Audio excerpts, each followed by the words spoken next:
following is a chapter reading by the Worm Audiobook Project. Please support the original author at parahumans.wordpress.com. Thank you and enjoy.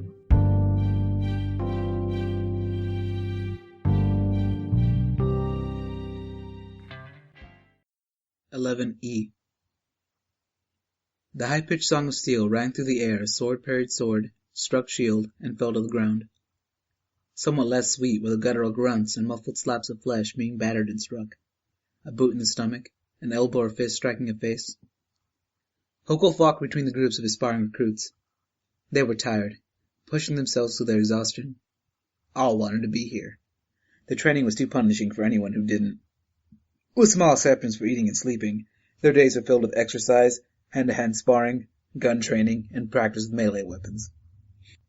The main adversaries of the Chosen were mercenary soldiers, police, and trained heroes. Why should the standards of his Chosen be any lower than theirs? No. If his group was to represent the true Aryan warrior, they had to have higher standards. They had to be the best. It was that knowledge, that commitment, that drove his trainees to give their all. Too many saw the Aryans as hate-mongers, failed to see the greater picture, the hope for raising humanity to a higher level. He stopped at one end of the room to watch their progress, watch for the ones who had the killer instinct he needed. Storm Tiger and Menja were at the other end of the room, looking for the same. Storm Tiger cast off his mask and wore only face paint. He still walked a little stiffly from the gunshot wounds he'd taken to his legs. Othala had attended them over the past few weeks, would give him a half hour to an hour of regenerating ability each night until he was better, but knees were slow to heal. Menja wore her armor, her expression stern as she watched the form and habits of the combatants. Cricket sat in one corner of the room, typing on a laptop without looking at the screen, taking notes on the trainees. Hokulf looked at Menja, and she raised one hand, 2 fingers extended. Signaling, she pointed to 2 of his 34 recruits. A bald man in peak physical condition and a 20-something girl with the ends of her hair in thin bleached blonde braids. A little too much like cornrows for his liking. Maybe it was supposed to be ironic. He did like her first pick, though. He'd noticed the bald man. He'd committed their names to memory on first meeting them, but he'd forgotten some. He knew the man was Bradley. The girl was Leia or Laura or something like that. His own pick was a lean scrapper in his early 30s. Ralph. "Stop!" he ordered.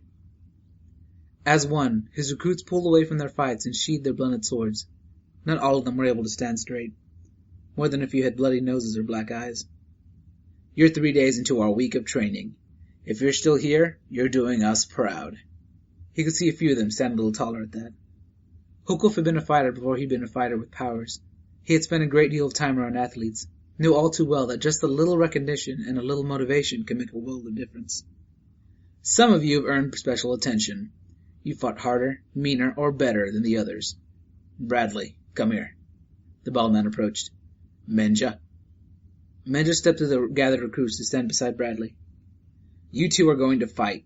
No weapons, no armor. Menja, you can use your powers. Just a little." Menja smiled, then she grew in 1.5 feet. Bradley stood at a height of just over 6 feet, but she still loomed head and shoulders above him. She unstrapped her armor and threw it aside. Bradley looked at Hokulf, a flicker of concern crossing his features. "Part of the reason for this is I want to see how you do against someone bigger than you," Hokulf said. "You're tired. You've been training and sparring all day. Menja hasn't. Tough. If you're going to represent the Chosen as one of our elite, you're going to be expected to go up against capes. Things will be just as one-sided or worse." Bradley looked to his left, sizing up Menja. "Think you can fight her without embarrassing us? If you think you can do it, you might just have a place as one of our lieutenants or as a leader of one of our war bands." "I'm no coward," Bradley replied. He turned to Menja and adopted a practiced fighting stance. Hokulf watched with approval as the 2 squared off. It was clear from the start that Bradley was thrown off guard by how strong Menja was, and doubly apparent that he wasn't used to fighting someone with better reach or more power behind their hits. But he was trained, and he was familiar in how to use his body, and he adapted quickly. Bradley shifted to the defensive, and Menja struck with sharp kicks to his side and lunging steps forward to jab at his face. He timed a grab and quickly shifted to an arm lock, forcing Menja to bend over. For just a moment, it seemed like he had control of the situation, but Menja snapped back to her normal size, slipping her arm free, then struck at him, simultaneously growing. He was shoved to the ground. "Enough!" Hokulf said. It wouldn't do to let the man defeat Menja, and it was looking increasingly possible he might. It would hurt her pride and weaken the position of his powered lieutenants in comparison to the unpowered ones. "Good man," he said from behind his mask. He offered the man a hand, and Bradley took it. "Well done. Welcome to the Chosen's elite." Bradley nodded and stood at attention. Hookwolf turned to the blonde girl. "Leia, was it?" She looked surprised to be picked, but she nodded. "Menja likes you. I don't. You get one chance to prove me wrong.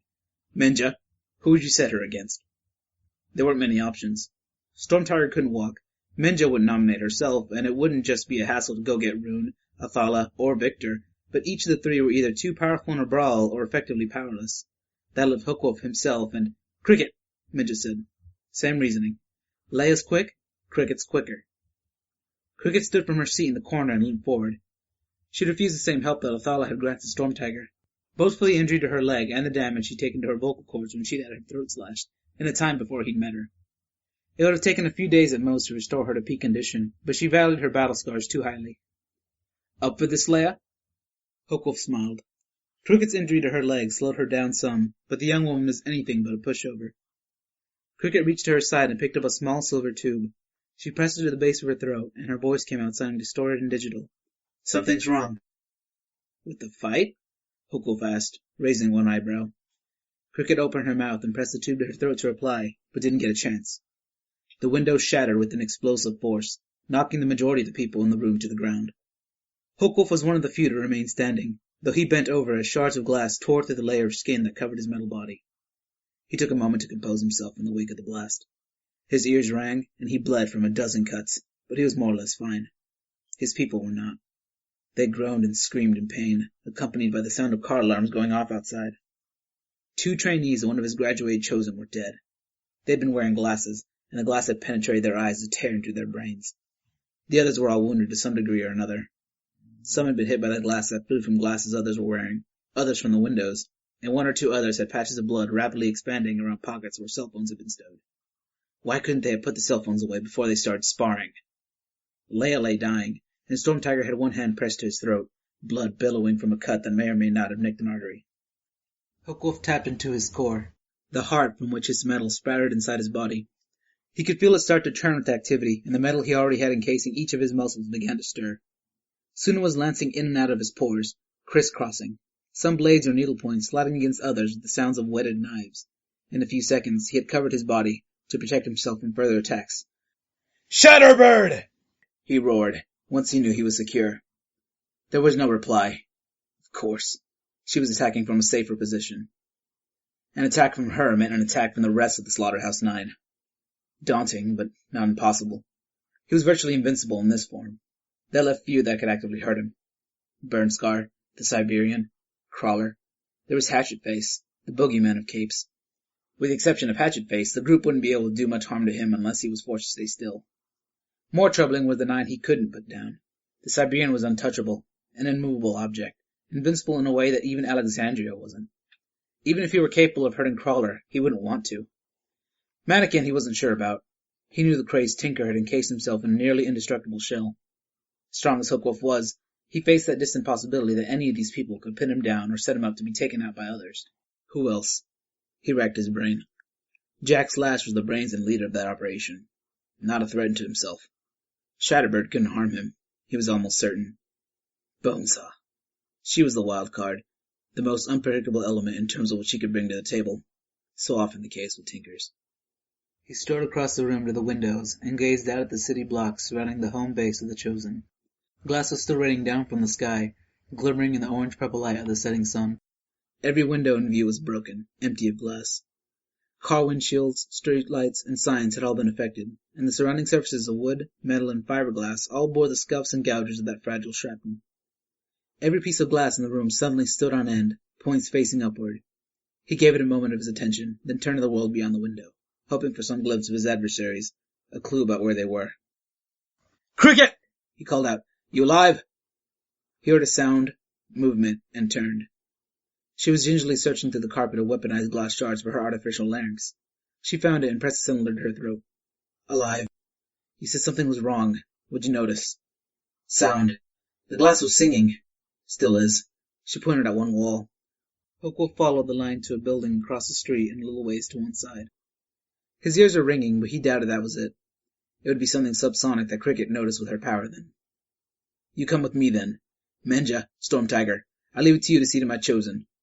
See if Athala's able to help. On it, Menja said.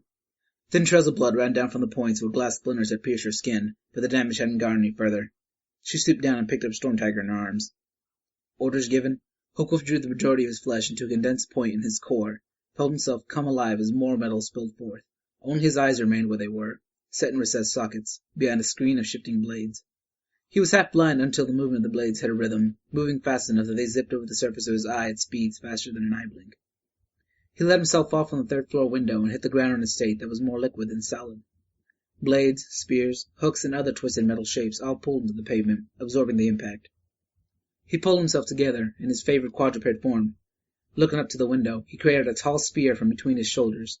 Cricket leaped out and caught the pole, slid down she could hop off and land beside him, skidding on the glass-covered surface. She looked annoyed as she looked down at her shoes, raising one foot off the ground to investigate the underside. Glass had embedded in the soles. He would have told her to ignore it, but he couldn't speak. For that matter, neither could she. Cricket pointed, and he led the way with her following directly behind him. As he walked, he wasn't moving his limbs quite so much as it might appear at first glance. Instead, he extended one growth of metal as he retracted another, only generating the illusion. 100 new parts growing each second to suggest shifting musculature, a cohesive form, when he was anything but. Only the coarse skeleton, the shafts of metal that formed the limbs from the shoulders or hips to his knees actually moved without retracting or extending. Glass rose from the air to fit together into a window that floated in the air, and he smashed through it with one of his forelimbs. Another barrier appeared, thicker, and he smashed that as well. The glass began to form into dozens, even hundreds of barriers. He quickly found one strike wasn't enough to clear the way.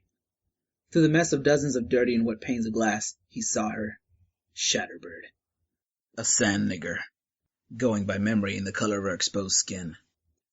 The upper half of her head was covered in a helmet of colored glass, and her body was covered with a flowing garment made of tiny glass shards like scales. He rose on 2 feet, standing straight, and reconfigured his arms. With spears as big around as telephone poles, he punched through 30 or 40 panes of glass all at once, then did the same with his opposite hand. It was slow progress, as the glass constantly reformed and pieced itself back together a few feet ahead of him, but he was closing in. She abruptly dropped the barriers and changed tactics. The majority of the glass in the area formed into one shape, a cone of solid glass, pointing towards the center of the purple-red sky, 2.5 stories tall. Raising one hand, she shot straight up into the sky above until it was just a speck. Hookwolf lunged for her, only to find that the residual glass that remained on the ground was denying him traction. His metal claws failed to find grip, failed to crack the glass, even with the heavy impacts and his impressive weight. Closing the distance proved slower than he'd hoped. The massive spike of glass plummeted from the sky. He knew it was coming. He had kept an eye out for it, and timed a leap to coincide with this descent. No use. It veered unerringly for him, speared into him with enough force that it nearly sheared him in half. Cricket uttered a strangled scream as she got hit by the fallout of glass shards and scraps of metal. "Stand," Shatterbird said. Her voice held traces of a British accent, and her body language and the crisp enunciation made her sound imperious, upper class. "I know you survived." Hookwolf struggled to pull himself together. He used hooks to pull the metal back toward his core, where it could be reabsorbed, recycled. It didn't take much of his reserve of internal energy to create and move the metal, but it took some, and he'd rather not run out. It was a risk, he knew, but he needed a few moments to pull himself together and rebuild his body. He let his head and upper chest emerge from the core, taking form in the hollow metal head of his canid form. "What do you people want?" he asked. "Person, singular. I am the only member of my group here," Shatterbird informed him. "Arrogant." "You can be arrogant when you're strong enough. You should know, Hookwolf." "You here to make trouble?" She shook her head, her helmet sparkling in the light cast by the setting sun. "I'm the Ninth's primary recruiter. I have an eye for people who can thrive among us, and I brought more than 5 individuals on board. I thought long and hard before settling on you. I'm not about to let you turn me down." So that was why she hadn't hit the entire city with the blast, shattering the glass and maiming or killing hundreds. She hadn't wanted to kill only prospective members, wanted to reserve her power for when it would be most dramatic. "I'm fine where I am." "This isn't a request." "Is that so? You going to make me?" He was nearly restored. He could fight now if he needed to. "Yes. I know who you are, Hookwolf. I spent some time researching your history." "Not that interesting." "I beg to differ. You ally with the Aryan groups, Run one, but your motivations seem to be different. I have guesses as to why, but I'd rather you tell me. Tell you? Why should I? I think we're done here. Shatterbird raised one hand, then frowned, her lips pursing together. Cricket climbed to her feet. She was bleeding badly where she had exposed skin, and chunks of glass were partially buried in her arms and legs. There was a quiet rasp of her laughter. Pride goeth before the fall, Hookwolf said, striding towards his enemy. Seems as though Cricket can use her subsonics to cancel you out. Seems so, Shatterbird answered, rapidly backing up to maintain some distance from Hookwolf. And here I was thinking you'd won the lottery with powers.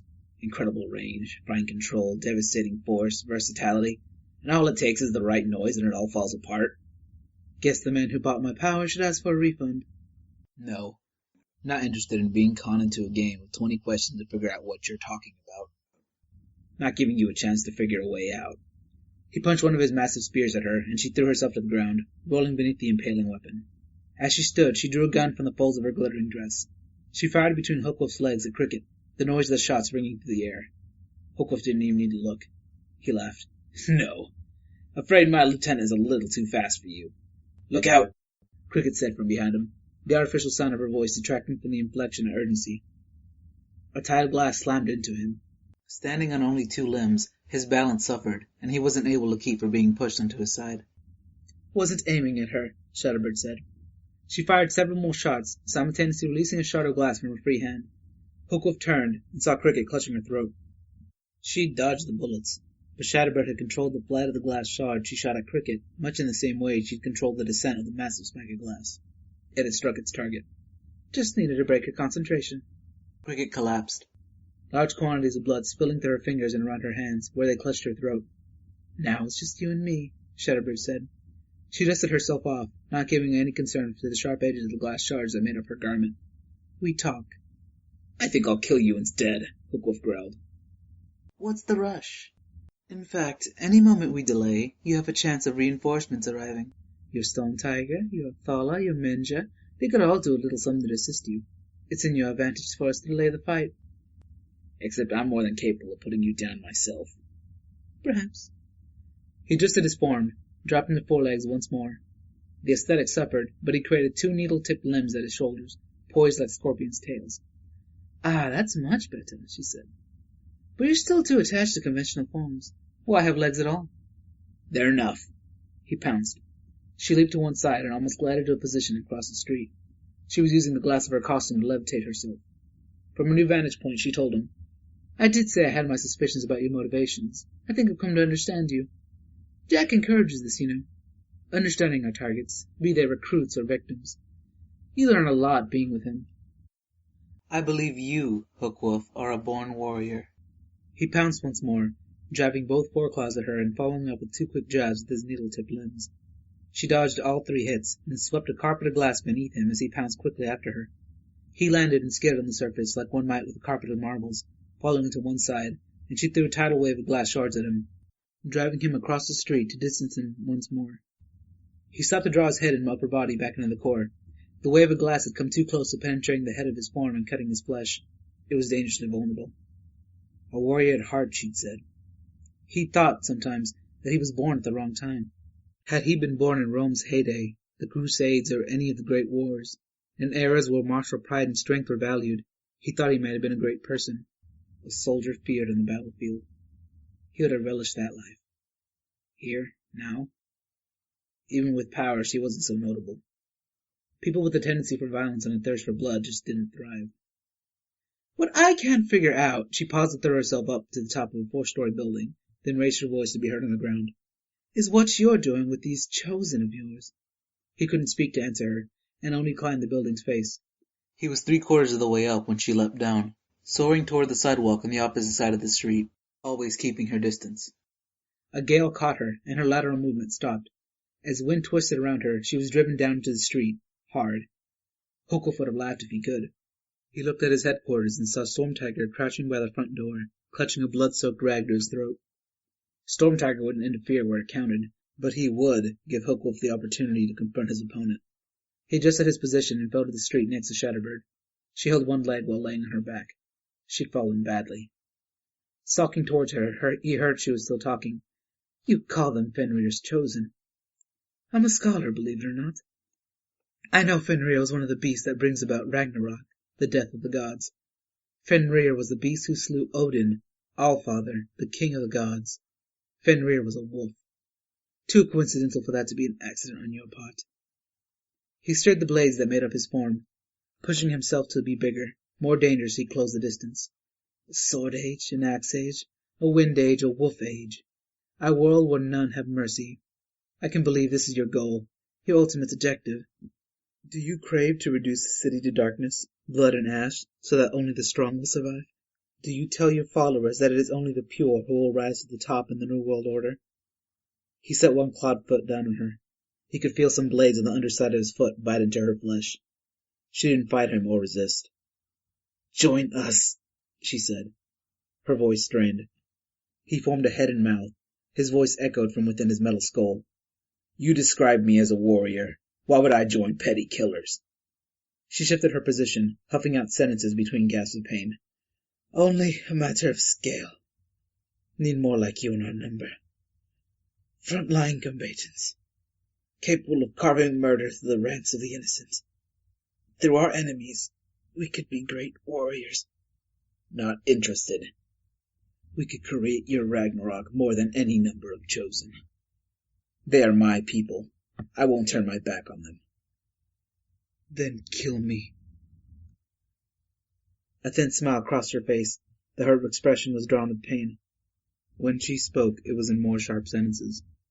But know that your dream is over, unless you come with us. Once nominated, you'll be tested. By others, whether willing or not. I have left notes, urging them to kill your soldiers, to raise any place you might call home, to bestow fates worse than death. He raised his claw from her. She was bleeding from wounds in her stomach and pelvis. He'd had a hard enough time killing this one. If the other 7 arrived, no, he wouldn't be able to stop them, not alone. And his lieutenants weren't strong enough to hold them off. And you won't rescind these orders and requests? I will, if you join. You give me your word, I leave. You will be tested. Your people left alone. When the test is done, you're either dead or one of us. What is it you want? Make history, names in books, taught to school children for years, centuries. Our goals, she winced, pressing one hand to her stomach, coincide. He pondered for a few moments. Could they escape?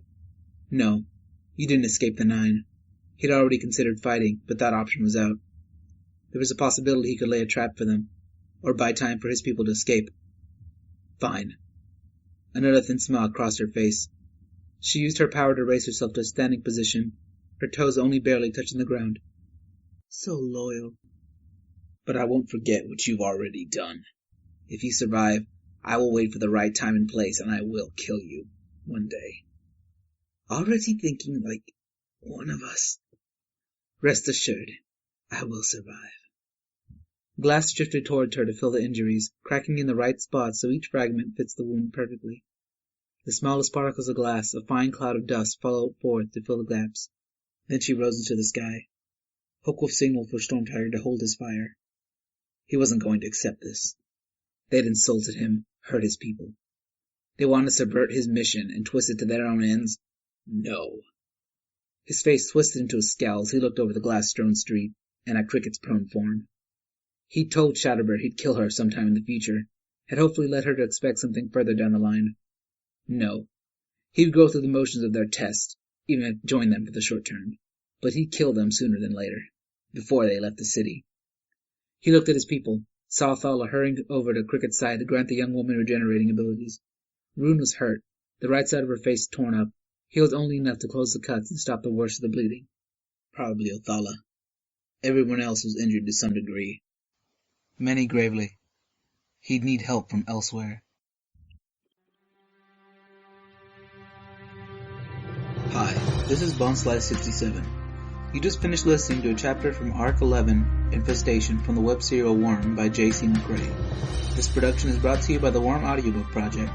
If you would like to know more about us or to volunteer on services, please check us out at audioworm.rainonline.org. You can download or listen to every chapter directly from our site, or you can find us on iTunes or any other podcast app under Worm Audiobook. Thank you for listening.